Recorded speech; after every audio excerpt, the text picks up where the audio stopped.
Muchas gracias a Stephanie de la Asociación de Comercio Orgánico. Qué bien, sí.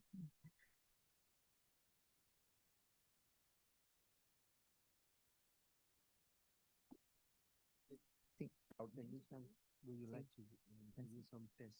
Because the people in sometimes they don't see the slide. Oh, sure. So Okay. they want to present the test and then. Okay.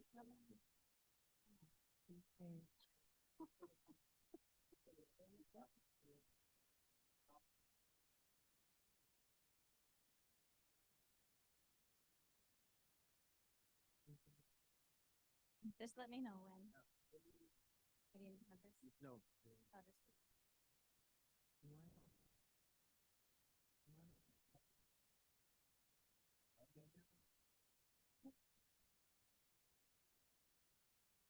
Oh, the introduction. Yes, okay. I won't start until.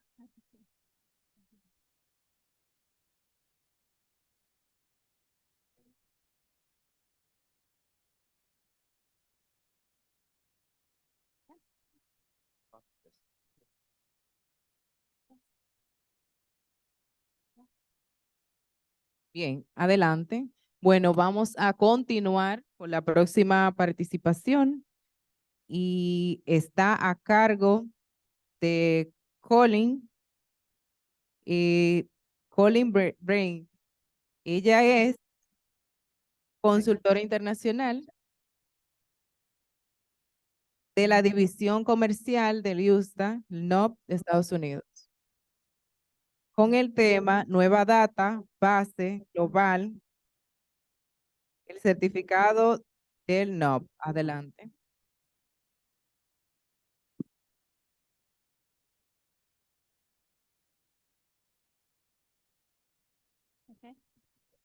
Okay. Good morning. Thank you. I am Colleen O'Brien, an international specialist with the USDA's National Organic Program. I'm also supported online by my colleague, Renee Jabot-King. She will help answer some of the questions in the chat. Okay, today's presentation will cover the NOP's new Global Integrity Platform, Electronic NOP Import Certificates. And I plan to get into a lot more detail compared to what I covered in my presentation on Tuesday. I'll also review some activities of our Compliance and Enforcement Division. And these three topics are intertwined in that they all relate to protecting organic integrity through strong oversight systems, which you may remember is one of the goal areas for NOP in 2023. Before we dive into the main topics, I want to cover some background information for the remaining updates. And this background, I think many of you are familiar with, is the Strengthening Organic Enforcement Final Rule, what we refer to as SOE. And it was published in January of this year. And one of the overarching goals of this new legislation is to protect organic integrity by improving the oversight and traceability of USDA organic agricultural products. It will achieve this by increasing the number of certified entities in the supply chain, strengthening record-keeping requirements, and thus supply chain traceability, requiring the use of electronic import certificates, and strengthening oversight of accredited certifiers. Once the SOE rule is fully effective in March 2024, the NOP will be in an even better place to use robust enforcement to protect the organic market. NOP will have access to data not previously available. The rule expands certification requirements to entities in the supply chain, such as traders, brokers, exporters, importers, that previously did not need to be certified. And this, in turn, gives NOP more visibility into the supply chain, allowing NOP to ensure the players in the markets are accountable for compliance with the regulation. SOE also strengthens record-keeping and supply chain traceability requirements for certified operations, which will make more real-time data available for investigators and certifiers. So as I mentioned, one of the key provisions in the SOE final rule is that it requires all imports coming into the United States to be associated with an electronic import certificate called the NOP Import Certificate. Certification bodies will generate these import certificates, and NOPs Organic Integrity Database by request of the exporters of organic agricultural products to the U.S. Integrity helps deter fraud, increase supply chain transparency for buyers and sellers, and promote market visibility for organic operations.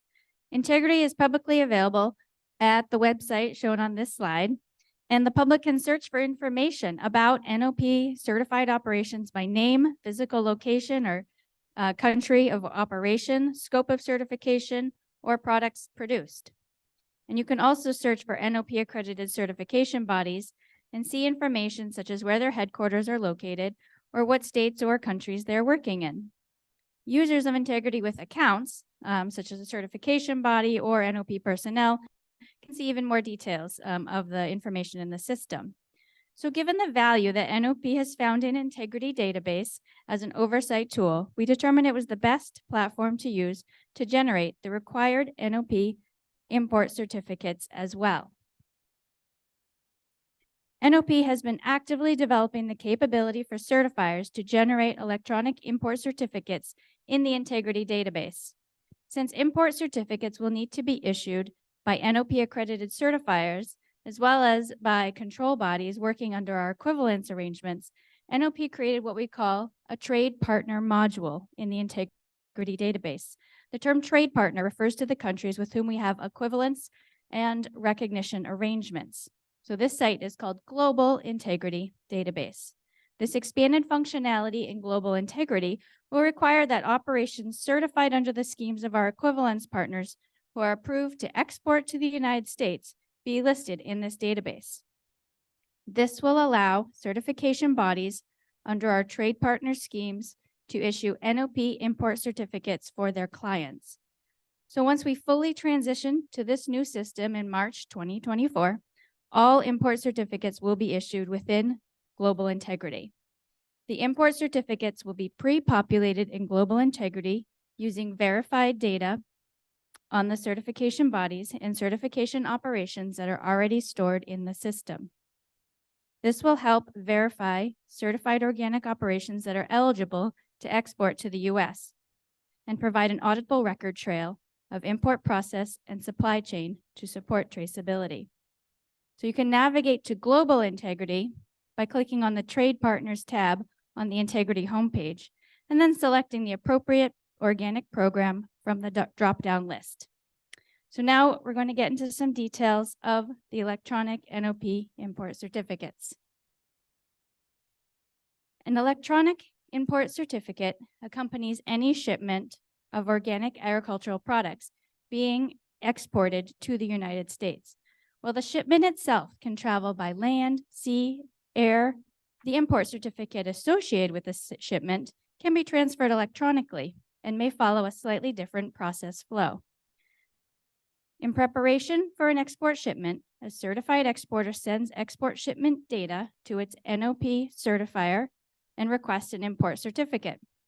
The certifier, who is accredited by either the USDA or another government under one of our trade arrangements, verifies that the shipment is compliant, then issues the import certificate in the Integrity Database if domestic, or Global Integrity if a trade partner. The certifier then electronically transfers the import certificate to the requesting exporter, who then transfers electronically to the importer in the United States. A physical copy does not need to accompany a shipment. Electronic transfer of records are already common in the industry. The U.S. importer then uploads the import certificate into the U.S. Customs and Border Protection's Automated Commercial Environment, referred to as ACE. So this is the electronic system through which the trade community reports imports and exports, and the government determines admissibility. The importer also verifies compliance of the import, including confirmation that the shipment has a valid import certificate, and has not been fumigated or irradiated. The NOP pulls shipment entry data from ACE to verify that the import certificate associated with the shipment is valid. The information is used to verify compliance with the USDA regulations, track shipment quantities, and conduct organic traceability investigations. While basic information about certified operations and certification bodies is visible to the public in integrity, NOP import certificates will not be visible to the public. Only a limited number of logged-in users will be able to see them. For example, the exporter, the issuing certifier, and of course, USDA personnel.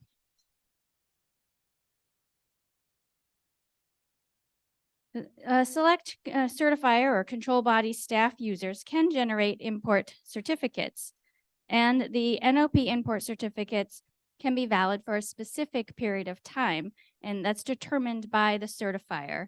The time period can be up to 12 months with an extension of up to 18 months. And there will be one NOP import certificate per commodity or Harmonized Tariff Schedule, HTS code. Although the information will be entered into an electronic form, the end result will be the familiar NOP import certificate form that we have used for many years. Here is an example of an NOP import certificate with fictitious details.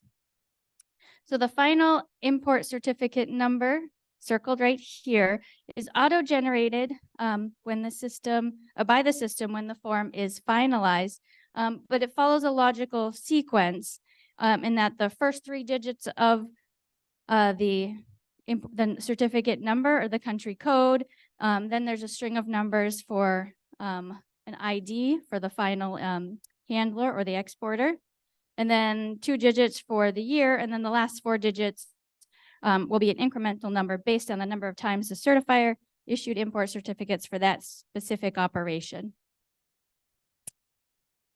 Okay. Now, we're going to transition to talking about compliance and enforcement. For NOP, there are 3 pillars of enforcement in organic agriculture. First is our law or statute, the Organic Foods Production Act, which is implemented through the USDA organic regulations, which is the second pillar. And finally, in order to enforce the law and regulations, we need legally defensible evidence. Robust enforcement is important to instill confidence in the organic program. Consumers need to feel like they're getting what they pay for at the market. In a process-based program like organic certification, it is critical to build and maintain consumer trust. Risk-based enforcement is key to robust enforcement, resolving simple issues quickly so that we can direct more attention to complex issues or those with greater impact on the market. It isn't possible or even necessary to investigate every complaint. So NOP prioritizes complaints based on a number of factors, including the impact on the overall market.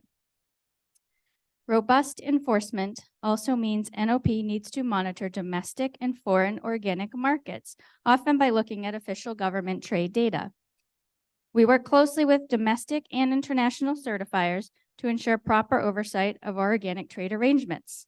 We currently have 7 organic equivalence arrangements with the EU, UK, Canada, Switzerland, Korea, Japan, and Taiwan, and 2 organic recognition agreements with Israel and New Zealand. These partnerships are key to ensuring not only compliance to the organic regulations, but also critical to build and maintain trust of organic consumers globally. Farmers also need to trust in the system in order to make the investment in organic production.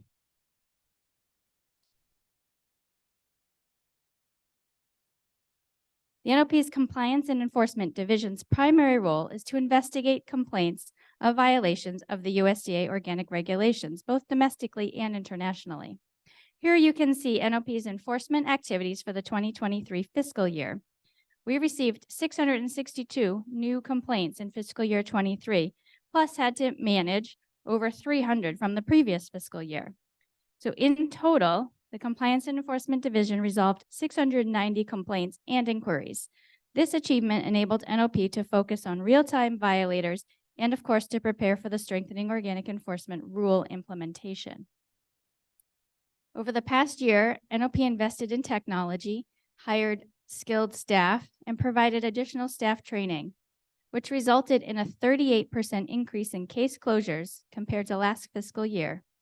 And as of about a month ago, total of 484 cases resolved. Many complaints involved bringing uncertified operations into voluntary compliance, but we also handle a significant number of higher risk fraud cases and prohibited material cases. These types of cases can result in civil penalties, settlement agreements, posting of fraudulent certificates for public awareness, or referral for criminal investigation. Additionally, as part of our intake process, NOP resolved 206 inquiries, often using educational information readily available to address consumer needs. The NOP's high-quality investigations and robust communication of enforcement outcomes deter criminal activity by getting the bad guys out of the market quicker to protect the good guys following the regulations. And the more data we have, the more effective we can be. I'm going to get into some of the details of how NOP responds to incoming complaints. So first, often we don't get enough information about a violation. And so we send an initial inquiry letter, which serves three purposes. Basically, it notifies an operation that a complaint has been received and made against them, and it summarizes what the complaint is and requests additional information or a response within a defined time frame. And so if that initial complaint has evidence that suggests a farm or a business is calling products organic without certification, then the NOP may send an initial warning letter. Our goal is always to achieve compliance, to either get uncertified operations to stop labeling products as organic or to get them certified. And we always provide links to the USDA's online resources so that the reader can get the information they need to fix the problem themselves. However, when the evidence shows us that someone is breaking the organic rules, we do use a more aggressive tone. We want the reader to understand that there is a problem, that it is potentially serious, and they must take action to correct it. If the NOP has evidence of knowing and willful violations, which the operator has failed to correct, then the NOP may send a cease and desist notice. And so this may follow an initial warning notice, or if the response was inadequate, or of course, if no response was received. So if things go according to plan and a farm or business stops labeling their products as organic without certification, the NOP closes the complaint with a notice of resolution. This resolution includes a warning about potential consequences for future violations. And so if it happens again, it makes those future violations knowing and willful, and therefore the response will be stronger next time. However, most people voluntarily comply with the law after the NOP contacts them. In some cases, though, farms or businesses continue to violate the organic rules. And in these cases, the NOP has a few different options. The NOP may levy civil penalties, monetary fines, through settlement agreements or adverse action notices. And if an operation fails to comply or appeals an NOP action, the NOP may file a complaint for a hearing with an administrative law judge. If the complaints show potential criminal violations, then the NOP may refer an investigation to the USDA Office of the Inspector General.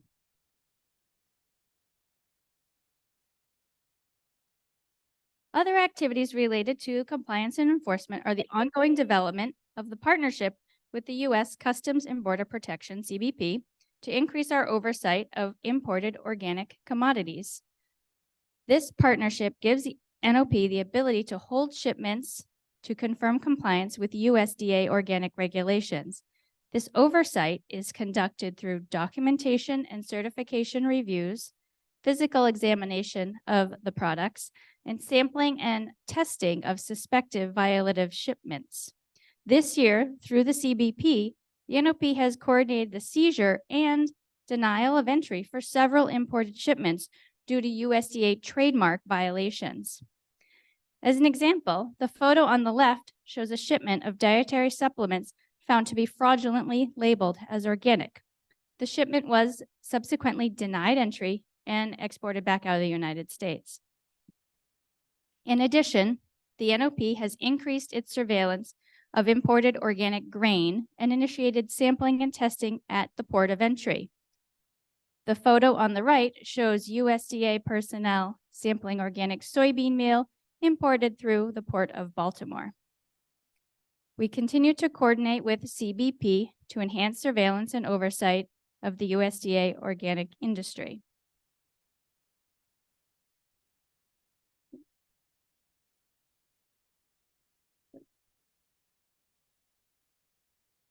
Apologies if I jumped ahead too quickly. Let's see. Okay, so here we are with another important strategic area of the Compliance and Enforcement Division's work related to the ending of the U.S.-India Organic Recognition Agreement, which was announced in January 2021. Following this change, we've seen a dramatic decrease in soy imports from India. From April to June of this year, of 2023, soy imports of India origin were at the lowest level in more than 7 years. Stakeholders have continued to express concerns regarding soy and soybean meal imported from this region, and our Compliance and Enforcement Division remains actively engaged in oversight and enforcement. Compliance is our primary goal and can be achieved through suspension, revocation, corrective actions, or settlement agreements. NOP initiated 11 surveillance cases and 8 investigations in India that resulted in noncompliances and adverse actions, usually through suspension of certification, issued by both international and domestic certifiers throughout India's soy supply chain. Our efforts identified fraudulent documentation used to represent non-organic products as organic, and we identified vulnerabilities for certified operations and certifiers. This work and findings contribute to education and awareness and informs future NOP accreditation and enforcement activities, particularly in overseeing businesses with complex organic supply chains. India is just one example of NOP's global approach. We are surveilling supply chains in other regions, and this work is also resulting in enforcement impacts. We will continue to expand oversight as requirements in the SOE rule improve information that is essential for oversight of complex supply chains. So as you've been able to tell, the NOP is not working alone on enforcing USDA organic regulations. Highlighted here are the number of organizations that work with NOP to protect the organic market from fraud. Of course, certifiers and state organic programs play a direct role in overseeing organic operations. And we work closely with the USDA's Foreign Agricultural Service to access trade data and boots on the ground knowledge in exporting countries. And of course, industry, trade, and the public are also vital partners. We get a lot of complaints and information from industry players themselves. So as we say, there are many hands beyond NOP working on enforcement and fraud prevention. Thank you very much. Muchísimas gracias, Colleen.